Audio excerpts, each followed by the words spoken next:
گھنٹے کی زندگی میں بھائیو جھوٹ خاص طور پر زندگی سے ہم نکال دیں، جھوٹ نہ بولیں اور ایک کسی کو دھوکہ نہ دیں۔ میرے نبی نے فرمایا میرا امتی ہر گناہ کر سکتا، دو نہیں کر سکتا، ایک جھوٹ کبھی نہیں بولے گا، ایک دھوکہ کبھی نہیں دے گا۔ تم جھوٹ نہ بولیں، دھوکہ نہ دیں، ظلم نہ کریں، زیادتی نہ کریں۔ ظلم و زیادتی سے اللہ کا غضب حرکت میں آ جاتا ہے۔ میرے نبی نے فرمایا من آذا ذمیا فقد آذانی، جس نے کسی غیر مسلم کو بھی دکھ پہنچایا تو اس نے مجھے دکھ پہنچایا۔ جس نے کسی غیر مسلم کو دکھ پہنچایا اس نے مجھے دکھ پہنچایا۔ میرے نبی نے تو اپنے ساتھ رہنے غیر مسلموں کے ساتھ اتنی رحمت للعالمین کا ثبوت دیا۔ ہم ان کے برتن بھی الگ کرتے، وہ برتن کو ہاتھ لگانے میں کہ دھو، برتن دھو کے لاؤ، اتنی نفرت کا اظہار۔ بھائیو محبت سے رہیں، اپنے کاروبار میں ہو سچ بولو، صحیح تولو، وعدہ خلافی نہ کرو، وعدے سے پھرو مت، کسی کو دھوکہ نہ دو، کسی کو فراڈ نہ کرو۔ بازار کا دین سچائی ہے، صحیح تولنا ہے اور دھوکہ نہ دینا ہے۔ گھر کا دین ماں باپ زندہ ہیں، ان کے پیر دھو لو، ان کی دعائیں لے لو۔ گھر والے ہو اپنی بیوی سے حسن سلوک کرو، گالی دینا، تانے دینا، طنز بولیاں، اپنے گھروں کو آگ نہ لگاؤ۔ ہمارا جوائنٹ فیملی سسٹم ہے، ماں باپ کو اپنا مقام دو، بیوی کو اپنا مقام دو۔ ہمارا سسرالی معاشرہ ظالم ہے، درد سے کہہ رہا ہوں، ظالم ہے ہمارا سسرالی معاشرہ، ظالم ہے۔ چاہے دیندار کہلاتے ہوں، چاہے دنیا دار کہلاتے ہوں، چاہے پڑھے لکھے کہلاتے ہوں، چاہے ان پڑھ کہلاتے ہوں، ظلم ہے۔ میں کہاں سے اس کی تعویل کروں؟ اگر ماں باپ کی طرف سے زیادتی ہے اپنی بیوی کو بچاؤ، اور کہیں بیویاں ایسی زوردار ہیں کہ وہ گھر کو آگ لگانے پر آئی ہوتی ہیں، اگر بیوی زیادتی کرے تو ماں باپ کو بچاؤ۔ یہ تمہارا کام بیچ میں ایک پل بننا ہے، دونوں رشتوں کو جوڑنا ہے۔ جس طرف بہنوں کی طرف سے زیادتی ہے بیوی کو بچاؤ، بیوی کی طرف سے اپنے دوسرے رشتوں کو بچاؤ۔ ہم اس میں افراط ہوتا یعنی کمی زیادتی کا شکار ہیں۔ کچھ ماں باپ کے پریشر میں بیویوں پر ظلم ڈھا دیتے ہیں، اور کچھ بیویوں کے پریشر میں ماں باپ کو ذلیل کر دیتے ہیں۔ یہ دونوں انسانیت سے دور کی چیزیں ہیں۔ بھائیو اپنے نبی کی زندگی پڑھو اللہ کا۔ میرے نبی کی ایک حدیث سناؤں، میرے نبی نے فرمایا یہ جو میرے مدینے والے لوگ ہیں نا، یہ بڑے اچھے ہیں۔ ان کے گھر میں جب کسی کی ڈولی اترے نا تو اسے یوں لگتا ہے جیسے میں اپنے ماں باپ کے گھر ہی آ گئی۔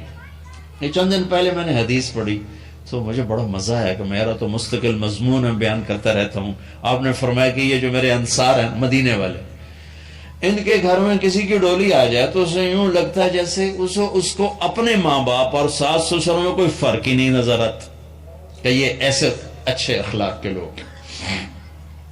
چلو اگر یہ نہیں ہو سکتا تو کم از کم یہ نفرت تو نہ ہو، لگائی بجھائی، لڑائی جھگڑے، طلاقوں کی شرح بڑھ چکی ہے صرف زبان کی بدتمیزی پر، صرف زبان کی بدتمیزی پر، صرف زبان کی بدتمیزی پر طلاقوں کی شرح بڑھ چکی۔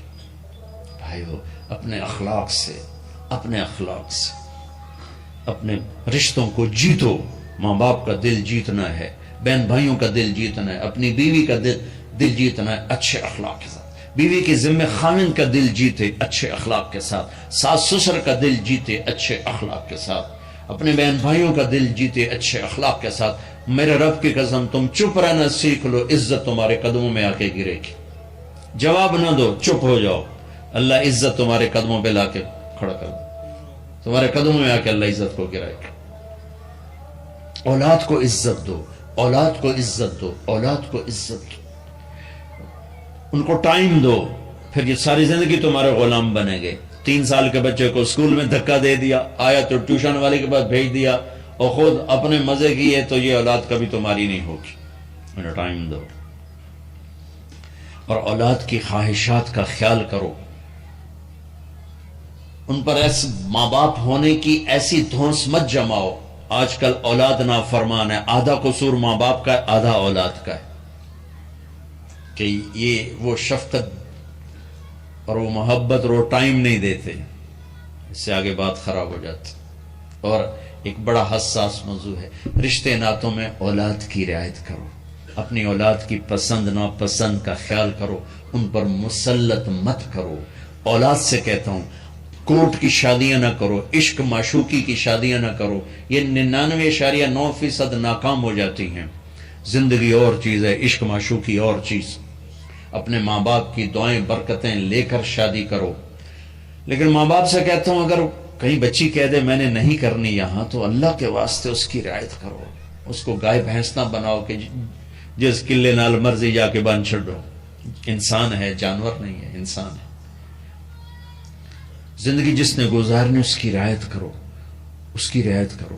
اولاد سے کہتا ہوں ایسے لو میرج اور گرل فرینڈ بوائے فرینڈ ہمارا کلچر نہیں ہے، یہ ہلاکت اور تباہی کا راستہ۔ میں قربان جاؤں میرے نبی کہ صاحبزادی جنت کی عورتوں کی سردار کا رشتہ آسمان پہ طے ہو چکا ہے کہ علی کے ساتھ کیا جائے گا۔ خبر آ چکی، جبریل آ چکے ہیں کہ یا رسول اللہ فاطمہ علی کے لیے ہے، اور حضرت علی رشتے کا پیغام لے کر آئے، اور آپ فرما رہے ہیں انشاءاللہ۔ ہاں نہیں کی، کہا انشاءاللہ۔ ہاں تو ہو چکی ہے، انشاءاللہ۔ ہاں کیوں نہیں کی؟ ہاں ہو چکی۔ آپ کو سبق سکھانے کے، ہمیں شریعت سکھانے کے۔ گھر تشریف لے گئے، فاطمہ بیٹی علی کا رشتہ آیا ہے، ہاں کر دو۔ اللہ اکبر۔ جب جبریل آ کے بتا چکے ہیں کہ یہ رشتہ ہو چکا ہے آسمانوں پر، اللہ نے کہہ دیا ہے کہ فاطمہ علی کا کے ہاتھ میں دی جائے گی، پھر یہ کیوں پوچھ رہے ہیں بیٹی علی کا رشتہ آیا، ہاں کر دوں؟ ہمیں سکھانے کی کہ کتنی بچیاں سسک کے زندگی گزار دیتی ہیں، ماں پیو زبردستی کر دیتے، کتنے بچے سسک کے زندگی گزار دیتے ہیں کہ ماں باپ زبردستی کر دیتے۔ بھائیو اللہ کے واسطے شریعت پڑھو، دین پڑھو، نبی کی زندگی پڑھو۔ حضرت فاطمہ رضی اللہ تعالیٰ عنہ کا انکار کرنا تھا، کیا خیر آج کل کی شرعی بچی بیچاری چپ کر کے کہتی ٹھیک ہے جی میں ماں پیو دی مرضی۔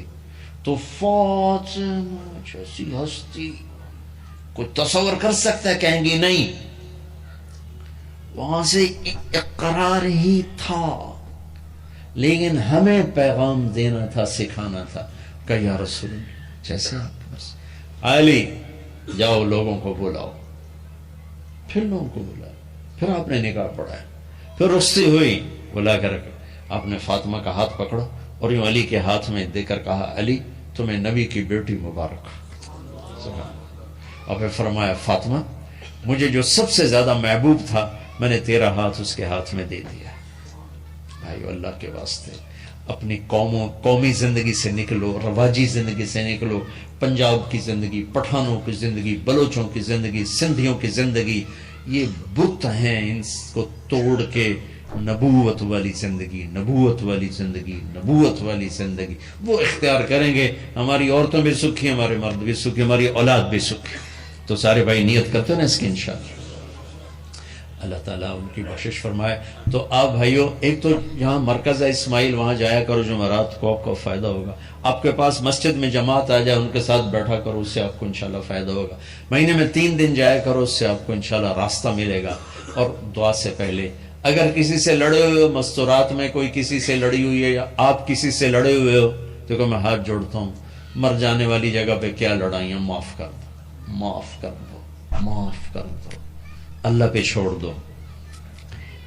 اپنے نبی کے ایک حدیث سنا کے دعا کرتے ہیں، آپ نے فرمایا مدینے والوں سے، مدینے والوں میرے باتوں میں تمہارا حق نہیں ملے گا، کیا کرو گے؟ کہا جی ہم تلوار اٹھائیں گے، حق لیں گے۔ آپ نے فرمایا اگر میں اس سے اچھی چیز بتاؤں کرو گے؟ کہا جی کیا؟ کہا حق کے لیے لڑائی نہ لڑنا، چھوڑ دینا اور حوض کوثر پہ آ جانا، سارے پورے کروا دوں۔ اب یہ وعدہ مدینے والوں کے ساتھ نہیں ہے، یہ وعدہ ہر اس امتی کے ساتھ ہے جو جھگڑے سے بچنے کے لیے حق چھوڑ دے۔ اپنا حق لو، کوشش کرو، لیکن اگر لڑائی کی شکل ہے واپس ہو جاؤ کہ یا رسول اللہ آپ کے حوالے۔ آپ نے مدینے والوں میں ہمیں بھی شامل کیا، جس کا حق مارا جائے اور لڑے نہیں، چھوڑ دے، صبر کر جائے، میرے انتظار کر آنکھیں بند ہونے کا کہ میرا نبی تیرا وکیل ہوگا اور اللہ جج ہوگا، ان ویکھیا فیصلہ کہیں دا ہوندا پھر تم اپنے حبیب کو اپنا وکیل بنا لو۔ اور معاف کر دو، عورتیں بھی معاف کر دیں، آپ بھی معاف کر دیں، گلے لگو، امت بنو، محبت سے رہو، کیا 4 دن کی زندگی میں نفرتوں کی آگ بھڑکانا، محبت کے پھول بکھیر کے چلے جاؤ، کیا ظلمتیں پھیلانا، اپنے حصے کی شمع جلا کے چلے جاؤ۔